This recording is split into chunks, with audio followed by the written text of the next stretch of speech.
दर्शक बंधु यही कहानीटी गोटे भयंकर रातिर भूत कहानी। गोटे गाँव में राम नामक लोकटीए थिला। से गोटे छोट चाषी तार खेत सब प्रकार चाष करे। ता खेत मशाणी पाखरे थिला। राति हेले मशाणी बहुत भयंकर हो जाए।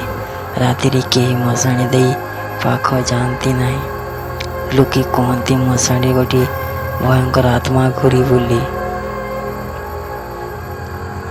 सही समय से धान काटिबा आरंभ करिथाए।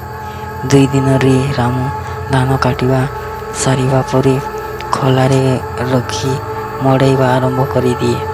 से बहुत गरीब थिबारु हलरे धान को मड़ाए। एमिति से मड़ाइबा 3 घंटा बीतीगला।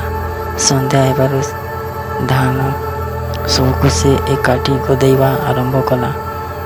धान गदो गदो राति 9टा होईगला। राम सांगरे खाइबा आनीतिला। ताकू खाई सारा परे पुणी राति रे धान गदेवा आरंभ कला। एमिति धान गदो गदो राति 11टा होईगला। धान गदुथिबा समय रे मशाणी पाखरु केही जोड़े कांदीबार शब्द शुणागला। रामू डरीगला आ भाविला एते राति रे मशाणी रे किए कांदुची। से डर रे धान गदेवा बंद करदेला। आउ डर रे कुटिया भीतर को पशिगला। कांदीबा बंद होईगला। किछि समय पर केही जणे ताकू रामू रामू बोली डाकिला। रामू कुटिया बाहरी देखिला हेले बाहरे केही नथिले। तमे किए किए मते डाकुच? तापर मशाणी चिल्लेबार शब्द शुणागला।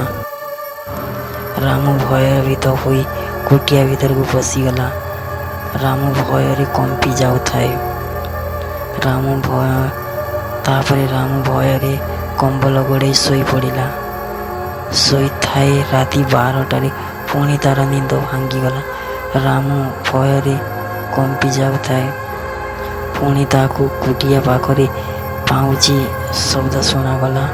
आउ रामू को डाकुताए रामू रामू।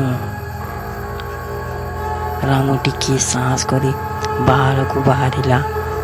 आउ बाहर देखिला गोटे महिला बसीची।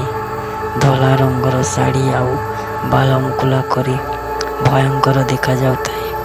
रामू सही भयंकर महिला को देखी भय सीधा घर को दौड़ा को लगिला।